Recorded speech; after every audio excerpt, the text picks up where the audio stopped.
Well, hey, Monsters Hockey Club members, it is great to be with you. Tony Brown here with you right on the concourse at Rocket Mortgage Fieldhouse, and we've got a really cool event for you here today. We're going to do a little beer tasting with our friends from BrewDog, and our buddy Brew Master Steve is with us all the way from Columbus today to fill us in on everything that goes into BrewDog and their mission and what they do as a company, as well as what goes into these awesome beers we're going to be tasting here in just a minute. So we're social distancing here. We're going to lose the masks for the purpose of this conversation here, but so glad you guys could join us. Now, when we get to the tasting portion of our event today, you guys are going to be able to taste right along with us, as you'll have each of you a 4-pack of these great BrewDog beers. So we'll get to that in just a minute, but let's get some background on BrewDog, on the company, and what they're all about. So Steve, it's great to have you with us, man. Thanks for making the trip. Thanks for having me, Tony. I'm happy to be here. All right. Well, let's start with just a couple of questions here about BrewDog.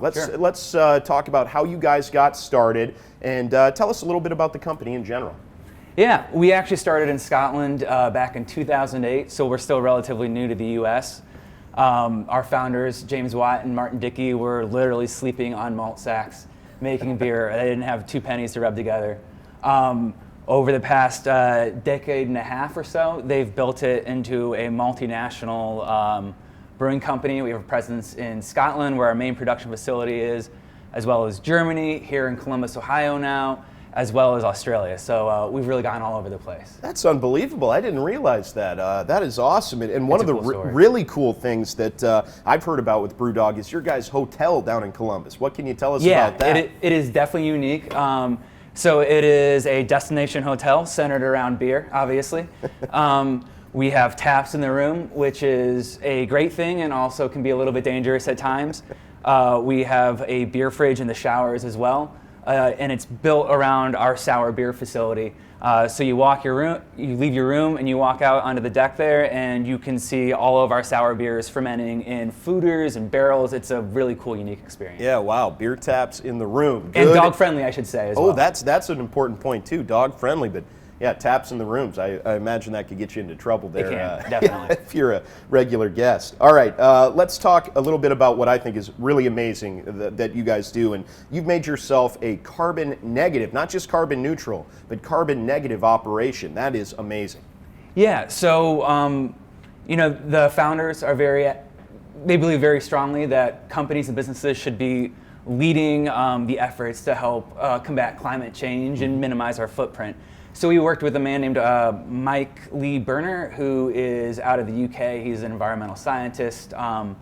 And they examined our supply chain from the very beginning, from malt and hops to when we actually ship the beer out and where it's going. And they've tried to find ways that we can reduce our carbon footprint.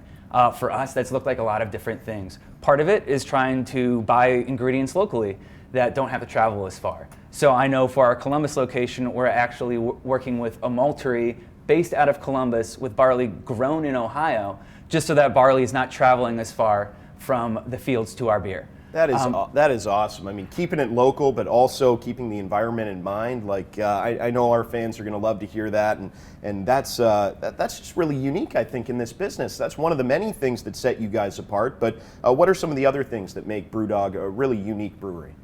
Yeah, again, I think we are not afraid to try different things, to challenge ourselves. We have a huge brand variety. As far as I know, we are the only craft brewery that is also making seltzers and non-alcoholic beer. They basically point us in a direction, and we try to find ways to get it done. Well, you know what? Without further ado, I know the folks at home have these same 4 beers with them, so why not? Let's get right into it. Let's taste some beer. What do you say? Sounds good. Let's start with Elvis juice. That's a logical place to start. What can you tell us about this beer before we taste it? Yeah, so it is a grapefruit infused IPA. It's going to have a lot of citrus notes to it. That really is the predominant note in that beer. Okay, so let's give it a whirl. Let's give it a whirl, absolutely. Okay, so everybody at home, crack away, starting with the Elvis juice. So 6.5% alcohol on this bad boy, right? Yes, sir. Okay. So I'm looking for citrus notes here. Yeah, you don't have to look for them. They're going to hit you right in the face. Sounds good. Smells great. All right. little socially distanced cheers there. There you go. Oh, that's great. Yeah. The grapefruit notes, I mean, that really is the predominant note. People ask for flavor descriptors, and I just want to write grapefruit in all capital letters, because that really is what comes through with this beer, and I think that's why people like it so much. So in a minute, we'll talk about the Cannon Blast. Of course, you guys tie in with the Blue Jackets, but one of the Jackets goalies, Elvis Merzlikin, seems like a logical endorser of this product. Have you guys reached out to the Jackets at all? That's what our Monsters Hockey Club member Brian wants to know. We've tried. They will not return our calls. Fair enough. Okay, well, maybe we can get Elvis on the line for you guys at some point here. That's great. I mean, that's right up my alley. You know, I love the bright, the crispness, sort of the bright flavor to that. You know, that's always been your guys' #1 seller, most popular beer, or is that, you know, was that sort of, would you call it your flagship beer, maybe? In the U.S., absolutely it is. We call that a gateway craft beer. So it's one of those things that a person who's not a typical craft beer drinker will try it and like, oh, this is good, and we're hoping that kind of opens them up to more of our offerings. Yeah, kind of accessible, right? Exactly. Anybody would like that. In fact, I'm gonna just take one more little sip there. I'll join you. Okay, great. All right, well, we have 3 other beers to get to here too, and I'm not gonna drink 4 beers on camera. I feel like that's probably a bad idea. So let's keep it moving along here. You know what, before we do that, though, I'm going to hit you with a couple of questions from some of our Monsters Hockey Club members. Let's go with Chris. Chris wants to know, you know, hops get all the publicity, right? But explain the role of malts in brewing. That's what Chris wants to know. That's a great question. Definitely rings true for me as a brewer. Hops are kind of the spice of beer. Think of them as the salt. The malt is really the meat of it. You don't want to eat a pile of salt, so you really need that meat to back it up. Malts provide that backbone to beer. They give it structure, they give it body, they're what determine the color for it. They're really what creates that canvas that then allows things like hops to shine through. Okay, great. And then a little personal question for you here from Wendy, one of our Monsters Hockey Club members. She wants to know, just you personally, how did you get into brewing? What sort of got you into the business? What was your foothold to become Brew Master for BrewDog? Yeah, I don't know that we have enough time to go through the whole story, so I'll give you the elevator version of it. I started in accounting and then moved to finance. It took me about a week to realize that that wasn't the career path I wanted. I really wanted to do something I was passionate about. Like so many brewers, I started home brewing. And as soon as I paid off my student loans, I started looking for a job with a brewery, started cleaning kegs, and just worked my way up there over the past 5-6 years. You know, that's awesome. I mean, that's how it goes in so many different industries, right? You find something you love, you start out at the bottom, you learn the business, and then all of a sudden you get to make this delicious Elvis juice. Yeah. So that's awesome. Congratulations. What a cool way to make a living.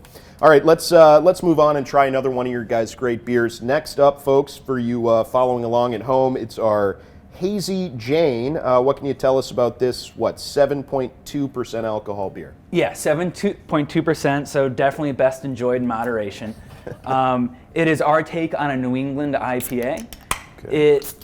We use malted oats and malted wheat, and what that does is it gives it some of the haze that you'll see. It also gives it a lot of body to it. Okay. And then on that malted oat kind of nice creamy mouthfeel, we then just put a ton of hops into the beer, mostly on the fermentation side, while the beer is still warm. It's how you draw the most aroma compounds out of the hops. Ah, very aromatic. And you should be getting, I mean, basically every hop descriptor you can think of, but the ones that are most prevalent to me, you get stone fruit, peach, you still get some of that citrus rind and some of that pine character as well that you would expect, but really fruitiness and tropical notes are what should be at the forefront. I was going to say, just for the know nothing about beer layman here, very fruity. That's how I would describe that. So and no fruit added to it. It's all from the hop compounds. That's great. Okay, so that's the Hazy Jane, and it says here that's your guys' #2 seller, so a very popular selection for the folks. Okay, let's get to a few more of these questions from our Monsters Hockey Club members. Chelsea wants to know, just you personally, what's your favorite beer to make? What's most fun to brew? As a brewer, what I like to make the most are the lagers. That is where the process really gets to shine through. You don't have a lot that you can hide behind in a lager, so if you make a mistake, you're going to taste it in the final product. So it's really where process shines as opposed to a particular raw material or single flavor compound. All right, we're talking here with Brewmaster Steve from BrewDog, and our Monsters Hockey Club members at home, hopefully enjoying tasting these awesome BrewDog beers. Let's get to another question here from one of our fans. Tara wants to know, she says she feels like IPAs have really grown in popularity in the last 5 years, but what do you see as a type of beer that is poised to break out and become really popular across the country? Yeah, there are a few beers that we see a lot of growth in. One, non-alcoholic offerings are increasing in popularity if you want to consider that a type of beer. I think as people become more health conscious and are looking to drink less, that's one option for people, and an option actually BrewDog is able to provide as well. Very cool, yeah. And you mentioned too the growth in like the hard seltzer business. Yeah. That seems to be a major area of focus for a lot of breweries. Yeah, it is. The process is new to so many people, so it's been a great learning experience for a lot of breweries, us included. Again, seltzers tend to be lower in calories, so for your health-conscious consumer, that's good. And you can drink them at the beach, on the golf course, when they warm up a little bit. They still hold up okay. Hydrating while you're enjoying your beverage. Exactly. Two birds with one stone. All right, let's keep it rolling here with another great BrewDog beer. I think we're going to go to the Lost Lager now. And folks at home, caution, 8.2% alcohol. That's what I'm seeing here. Only 4.7% on that guy. Oh, okay. All right, my bad. Sorry, false alarm, guys. Feel free. 2 extra sips on this one, I guess. Dry hopped Pilsner. I'm a big Pilsner fan, so this should be great. Too. Okay, let's give it a shot. And this is just going to be a light beer. It's going to have a really dry finish to it, not a lot of residual sweetness. So this is like, maybe someone where an IPA might be a little bit too much for them. This could be a good option? Exactly, Okay. Absolutely. Great. Another one of those gateway craft beers. Yeah. Oh, yeah. I feel bad for Chris and Miles, our production guys right now. They're not getting any of this great beer, but... we brought extra for them after the shoot. Oh, okay. You might not want to have mentioned that to them now. Okay. We're going to get distracted now thinking about that. Yeah, that's really good. Crisp, clean, tasty. I love it. Yeah, Pilsner's my go-to for sure. Jeremy wants to know what kind of varieties of hops and barley, and give us a sense of the ingredients with Elvis juice. Yeah, absolutely. So we start with our base malt, which is 2-row, just a very clean, basic, straightforward malt. We then add carafoam on top of there to give it some body, some color, as well as some head stability. That's why it has this kind of this golden hue that you see here is from the caramalts that we're putting in there. Okay. That's how we kind of build the body. From a hop standpoint, we're using a variety of hops. Centennial, Simcoe are the two that kind of lend some of that pininess and that citrus to it. We also add Citra and Mosaic, which will give it a little bit more of the fruitiness, help boost that grapefruit essence, that we're adding to it. Great. So we're learning a lot about these great BrewDog beers here today. Thank you guys so much for being a part of this Monsters Hockey Club beer tasting event today with Steve from BrewDog. Another question here, Steve, from Fred. This is sort of a more practical question, but once beer is canned or bottled, it probably varies from beer to beer, but how long is that typically good for at that point? That is a great question. I drive my wife nuts because we go to the beer store and I'm lifting up every can, looking underneath it to see when it was canned, so I know it's fresh. Typically, the fresher the better. Some beers hold up better than others. Stouts and lagers, typically 4 to 6 months if it's kept cold. Stuff like IPAs, the fresher the better. I recommend within 90 days of when it was packaged. It's good information. Write that down, folks. You're going to want to make sure you're only drinking the freshest BrewDog beers. All right, another question here from Mark. He wants to know some of the more outrageous recipes anybody at BrewDog has ever thought up. Do you guys ever go wild and just start experimenting with different things?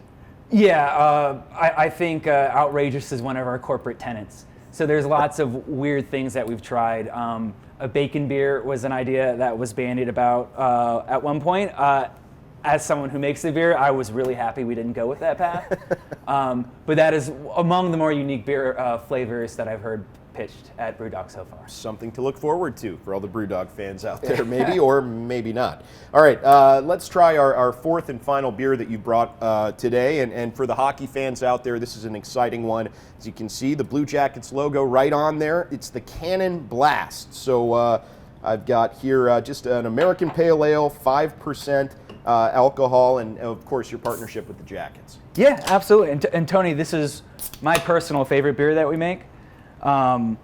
It is just a straightforward pale ale, and I would say it is balanced is what we're looking for here. So it's got a little malt sweetness balanced with a little bit of bitterness. And it's got some of those caramel toffee aromas that you would expect, but also has a nice pine citrus profile. Oh, yeah. Yeah, that would taste great down at Nationwide Arena when you're watching former Monster Oliver Bjorkstrand fill the net for the Jackets. Yeah, that would be fantastic. So you know, of course, you're extremely knowledgeable about beer. Like, what personally do you like? You said this is your favorite, but you know, what do you look for in a beer when you're trying something for the first time, or maybe experimenting with something you haven't had before? That's a great question. Personally, if I go to a new brewery, the first thing I'm always looking at is their lightest beer possible, the lager, because that just gives you so much insight into their process, into how clean they're able to make the beer, from just brew house and the milling, making sure it's clean, there's no tannins, all the way through fermentation, that there are no off notes or odd characters. It should be really clean and crisp. So that's one thing I'll look for in lagers. For something like a pale ale or an IPA, personally, something I really like is just good balance. Something where there's no one character or component that dominates the beer, but rather it's just a medley of flavors that come together and just all complement each other.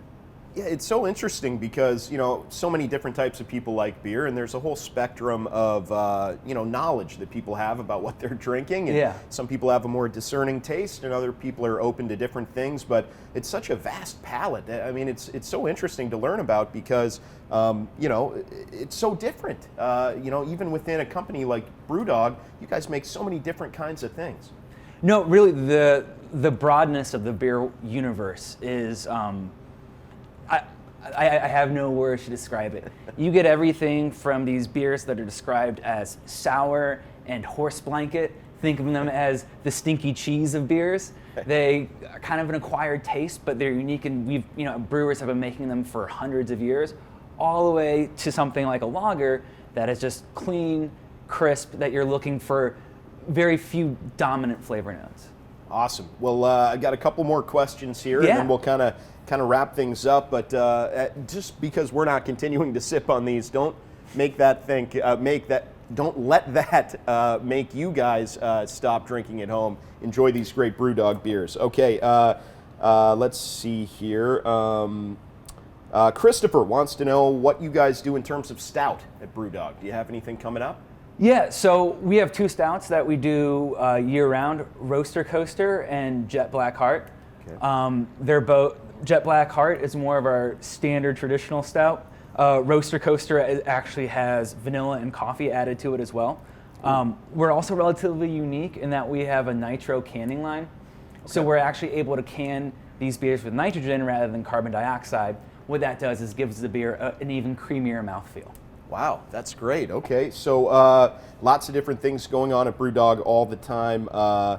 Let's see. Teresa wants to know, actually at your BrewDog location in Columbus, right, and maybe in the hotel, wherever you can get BrewDog beer, what's your personal favorite place to just kind of sit and relax and enjoy a beer? That is a great question. I wish I had more time to do that. Probably our patio out. We have a couple of lakes and patios next to the tap room. Once the weather warms up, I'm really looking forward to having a beer out there. That's awesome. Shannon wants to know too, you know, her and her husband, they're not into IPAs, but she wants to know, why do people love them so much, and what's made them so popular and so dominant in the world of craft brewing? That's a great question.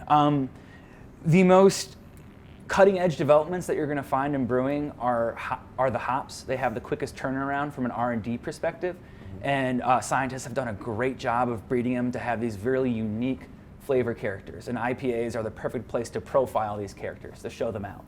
And I think that's where the big popularity for these and why they've risen in popularity so much recently. Very cool. Chris has another sort of practical question for you. You talked about how you can tell if your beer is fresh or not, but he wants to know, what's the perfect temperature to serve beer, and does that vary based on the style of beer you're enjoying?